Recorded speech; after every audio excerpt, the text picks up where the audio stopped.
Ikaw, ako, sila, tayong lahat, syempre no, lahat tayo ay nakakaranas ng pagsubok dito sa mundong ibabaw. Syempre, ang ating mga pagsubok, ang ating mga suliranin na mga pinagdaraanan natin ay nagdudulot sa atin ng kapaguran. Hindi ba ang sabi nga ng Panginoon, isuko natin sa Kanya ang lahat upang ang mga bagay-bagay ay gumaan. Kaya pagkaisipin natin mabuti kung ano ang dulot sa atin ng kapaligiran, ng kalikasan at mga kabundukan. Ito ay ginawa at nilikha ng ating Panginoon dahil para maging kapahingahan natin. Sa lahat na tayo naglalakbay dito sa mundong ibabaw, hindi ba't nakakapagod? Pero kung i-appreciate natin ang kanyang nilikha at idudulog natin ang lahat sa ating Panginoon, lahat ng bagay ay gumagaang. Kasi nga, lahat tayo ay sinusubok dito sa mundong ibabaw para karapat-dapat nga tayong pumasok sa kanyang kaharian. Hindi ba ganun kasimple, ganun kadali na ating pagkakaintindihin na ang lahat ng bagay ay mga pagsubok natin ay may kagaangan. Kaya ano pa ang ating ginagawa? Nasa paglalakbay natin dito sa mundong ibabaw, karamay natin ang kabundukan, ang kapaligiran, ang kalikasan, at ang poong may kapal. Siyempre, hindi mawawala dyan ang ating mga pamilya, ang kapwa-tao natin, ang ating mga kaibigan na siyang ating masasandalan. Mabibigyan natin ng pag-atang ng ating pinagdaraanan. Kaya ang lahat ng ating pinaglalakbay dito sa mundong ibabaw ay gumagaang-gaang. Lalo na, syempre, may katuwang tayong kaibigan sa mundong ibabaw. Kaya, ano pang ginagawa natin? Diba, i-appreciate na natin ang kanyang mga nilikhang kapaligiran, kabundukan, kalikasan dito sa ating mundong ating ginagalawan. Kaya, bawat isa sa atin ay may pinagdaraanan pero gumagaang dahil sa ating kapaligiran at mga kaibigang ating taglay-taglay. Kaya yan ang share ko sa My Journal in Motion, sa Love Live, Be Myself and I dito sa Alexandria YouTube channel. Kaya kung hindi pa kayo subscribe na kayo para updated kayo sa aking mga ganap. Kaya minsan kung napapansin nyo, panatag tayo sa isang bagay, sa isang lugar, sa isang tao, nakasakasama natin sila. Kaya ako dito sa Northern Blossom Flower Farm, panatag ako kasi third time ko nang pumunta dito. Kasi nga, every 3 months or every 6 months, pinapalitan nila yung layering ng kanilang mga flowers, kanilang mga halaman, yung kanilang mga pananim. Kaya tuwing pupunta ka, iba-iba ito ng anyo, iba-iba rin to ng design. Kaya ang sarap-sarap ulitin. May kapanatagan, ika nga. Diba nga, ang kalikasan ay ating kapahingahan. At syempre, ang isa pa sa mga malaking pagpapasalamat ko sa hapong ito ay nadama ko at nakita ko ang araw, ang ulan, ang bahaghari, ang kapaligiran, ang mga magandang bulaklak, ang mga magandang pananim. At ako, syempre. Kaya, star-studded kami dito. Diba, bihira lang mangyari yun. Kasi, matutunghayan ko ngayong hapon na ito ang lahat ng pakiramdam. Ang dampi ng ulan, ang init ng araw, syempre ang bahaghari na sumisimbolo ng aking pagkatao. Dahil ang rainbow ay, diba, siya ang nagre-represent ng LGBT community. Kaya ang sarap-sarap. Kasi minsan lang o bihira lang itong magkatagpo-tagpo. Star-studded nga, ika nga. Ay naku, lumilis na tayo sa ating topic, diba? Ngayon, i-appreciate na natin ating kapaligiran. Kaya ito, kinreate ng ating Panginoon para maging kapahingahan natin sa ating bawat mga pagsubok na ating pinagdaraanan. Diba? Iba't iba ang ating pakiramdam pag tayo ay syempre nasasaksihan ang ganda ng ating mga kabundukan, ng ating mga kapaligirang kalikasang taglay-taglay na at kasakasama natin sa ating buhay. Syempre, isama na natin dun ang pinakamataas na antas ng ating kapahingahan Ating panalangin, siyempre idalangin natin, idulog natin sa ating Panginoon ang ating lahat-lahat ng ating mga pinagdaraanan.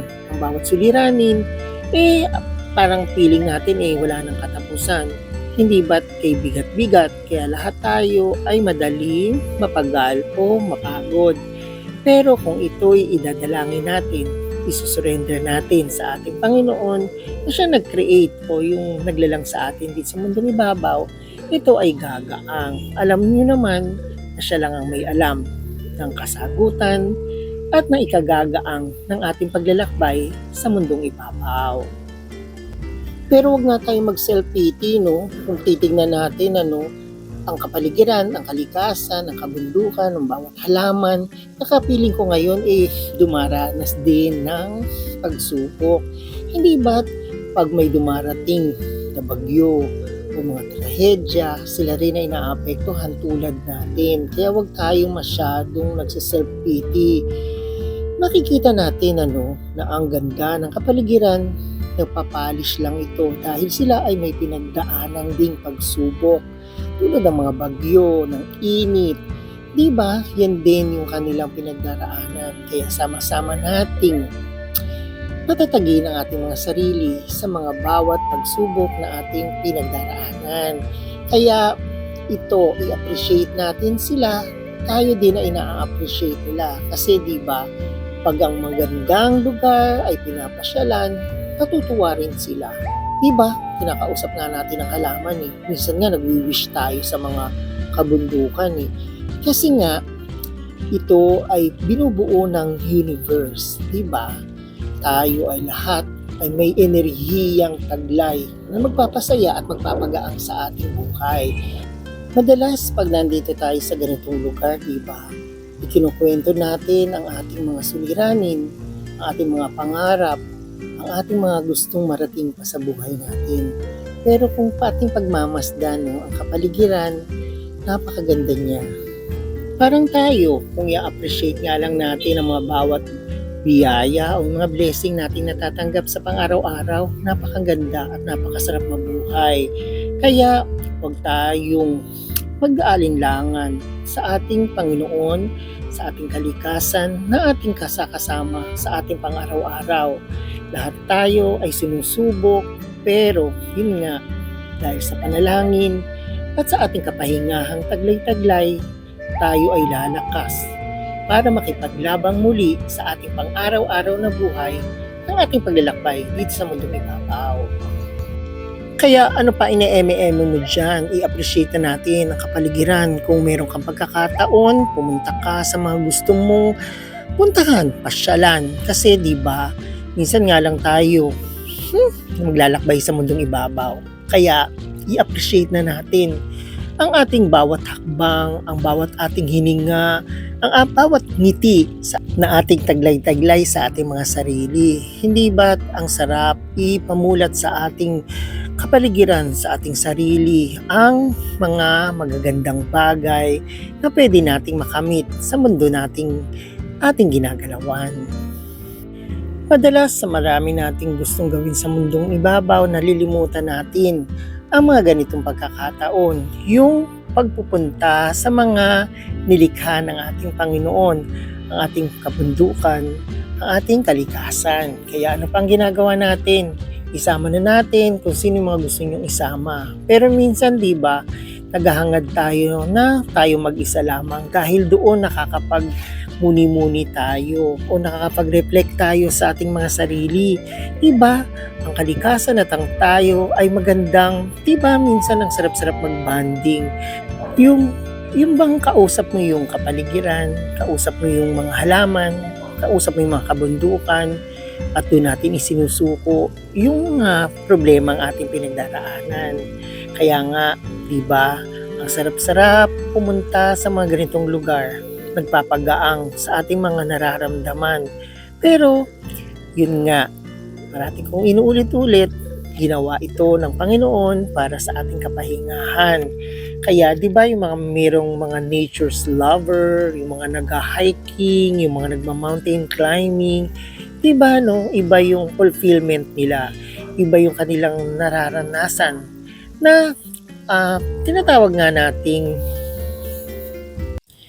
kapahingahan. Kasi nga, ang kapaligiran, ang kalikasan, ito'y nakakagaang. Lalo na pag tinititigan natin yung mga magagandang lugar na gusto nating mapuntahan. Hindi ba doon tayo nagme-meditate, doon tayo nagbibigay ng mga, syempre, di ba, yung ang sarap ngang mag-emote, ika nga, di ba? Dito, mailalabas mo kung sino ka. Minsan nga, mas alam pa ng kapaligiran o ng ating mga pinupuntahan. Yung totoong tayo, yung totoong kung sino ba tayo. Di ba?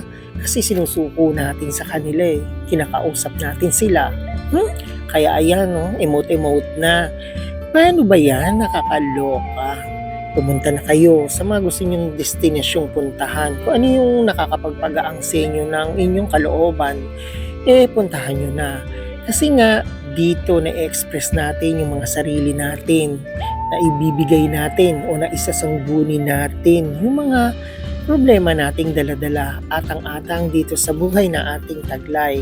Kaya ano pang ginagawa nyo, di ba? Ang kalikasan, ang kabundukan at ang ating mga kaibigan sa mundong ibabaw ang siyang nagpapagaang sa ating mga daladalahin dito sa ating pagsubok sa bawat araw na ating pinagdaraanan. Kaya lakbayin na natin ang mundo ng kaigaang kasama ating mga kaibigan, ang ating kapaligiran at ang ating kalikasan. Kaya paulit-ulit ko itong sinasabi kasi nga madali tayong makalimot. Diba? Likas na sa ating mga tao ang siyang lumimot, diba? Kay sakit, lumimot. Parang ganon. Kaya ano pang iniintay nyo? Diba? Together with my friends, with Dudoy, kasama ko ang kalikasan, ang kapaligiran at ang kabundukan.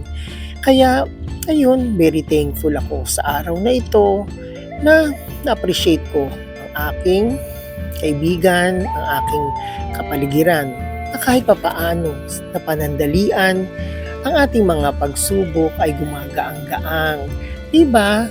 Ilang naman ang ano natin sa buhay na ito, meron tayong pinagdaraanan, kailangan lang natin magpahinga. Hindi tayo magkukwit. Magpahinga lang tayo. Kasi doon sa ating pagpapahinga, nare-recharge tayo, na-energize tayo para muling harapin ang mga bagong pagsubok na ating pagdaraanan sa araw-araw na sa atin ay syempre, sabi nga nila, kapi-kapiling na natin ang ating mga suliranin, ng ating mga pinagdaraanan. Kaya, ano pang gawin natin? Isuko, ipanalangin sa ating Panginoon, at syempre, i-appreciate ang kanyang creation. Dito, gumagaang-gaang ang ating mga nararamdaman. O ayan, masyado na tayong senti. Kaya, yan lang ang may share ko sa inyo. Kaya wala na naman akong yaman na sa inyo yung maibibigay. Pero kahit papaano, meron ako na i-share sa inyo. Para kahit papaano, sa mundong ibabaw na kay gulo, ay gumaang ang ating pinagdaraanan. Thank you for watching and God bless!